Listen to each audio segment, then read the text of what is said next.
मूषिकवागण मोदक कष्ट चामरकर्ण विलंबित सूत्र वामन रूप महेश्वर पुत्र वीर विनायक पद नमस्ते मूषिकवागण मोदक कष्ट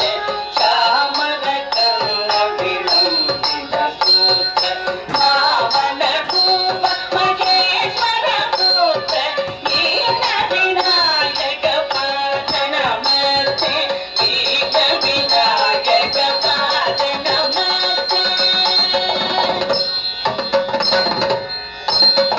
सरस्वती नमस्तुभ्यं वरदे कामरूपिणी विद्यारम्भं करिष्यामि सिद्धिर्भवतु मे सदा सरस्वती नमस्तुभ्यं वरदे कामरूपिणी विद्यारम्भं करिष्यामि सिद्धिर्भवतु मे सदा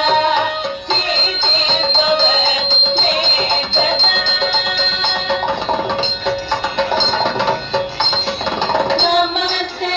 तु महामाये श्रीपीठे सुरपूजिते शङ्खचक्र गदाहस्ते महिषालक्ष्मी नमोस्तुते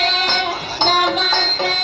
तु महामाये श्रीपीठे सुरपूजिते शङ्खचक्र गदाहस्ते महालक्ष्मी नमोस्तुते महालक्ष्मी नमोस्तुते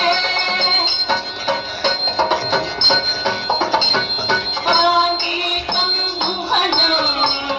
यस्य वाचिकं